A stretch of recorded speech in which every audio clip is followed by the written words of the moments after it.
सर्वांना माझ्या सहेली beauty parlour and ladies tailor या चॅनलमध्ये तुमचं सर्वांचं स्वागत आहे.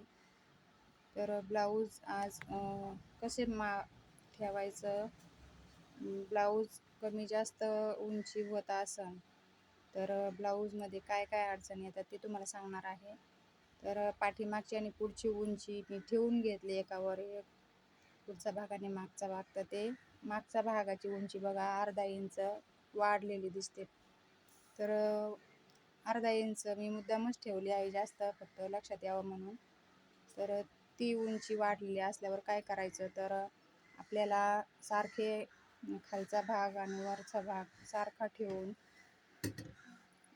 मार्किंग करून घ्यायची. तेवढी जास्त होत असेल तर ती मार्किंग झाल्यानंतर दोन्ही साईड सारख्या करून घ्यायच्या आणि ती खालचा भाग जास्त होत असेल तो कट करून घ्यायचा.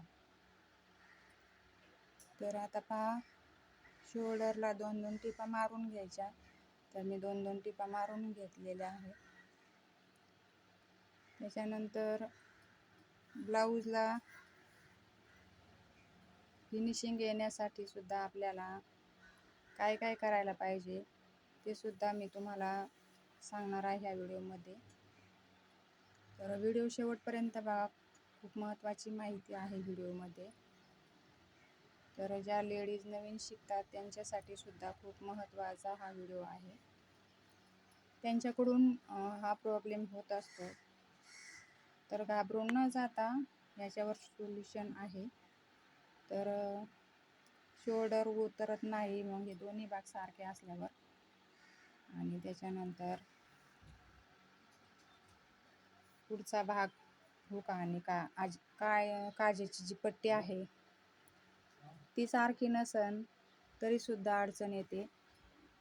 खालीवर भाग होत झाला तर पुढच्या भागाला, मागच्या पुढच्या भागाला असं सारखं ठेवून, दोन्ही भाग सारखे ठेवून टीप मारून घेतली आहे आणि तेवढा एक्स्ट्रा झालेला भाग कट करून घेतला आहे मी. तर त्यामुळं आपल्याला परफेक्ट स्टिचिंग करता येते आणि फिनिशिंग सुद्धा परफेक्ट येते. दोन्ही भाग सारखे येतात. तर व्हिडिओ शेवटपर्यंत नक्की पहा. आता मी पुढचा भाग आणि मागचा भाग एकावर एक ठेवून घेतला आहे.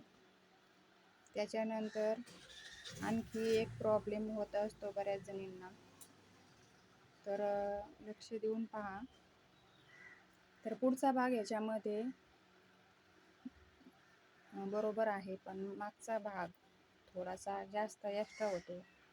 तर त्यामुळे आपलं शोल्डर आणि काखेतला भाग आहे ना तो कमी जास्त होत असतो बघा, म्हणजे मागं पुढं होत असतो, टीप कमी जास्त होत असती.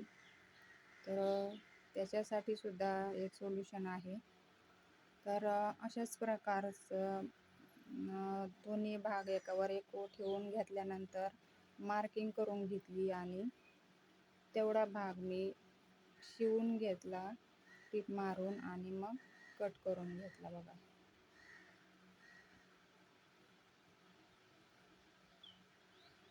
तर मी तुम्हाला दाखवते व्हिडिओमध्ये. मी टीप तिथं मार्किंग केली तिथूनच टीप घेत आहे आणि टीप घेतल्यानंतर आपल्याला कट करायचा आहे तेवढा भाग, जेणेकरून कापड मागं पुढं होणार नाही. तर अशाच भरपूर अडचणी येत असतात लेडीजला. तर तुम्हाला जर अशाच अडचणींवर उपाय हवा असेल तर मला नक्कीच कमेंट बॉक्समध्ये विचारत जा. मी नक्कीच तुमच्या प्रश्नांची उत्तरं देत जाईल. आणि त्याच्यानंतर ब्लाऊज कंप्लीट झालेला आहे माझं. ब्लाऊज कंप्लीट झाल्यानंतर पहा तुम्ही फिनिशिंग कशी प्रॉपर वाटते आणि फिटिंगसुद्धा एकदम प्रॉपर आलेली आहे. तर व्हिडिओ पाहिल्याबद्दल सर्व ताईंचे मनपूर्वक आभार मानते. चला तर भेटूया पुढच्या ब्लॉगमध्ये. तोपर्यंत बाय.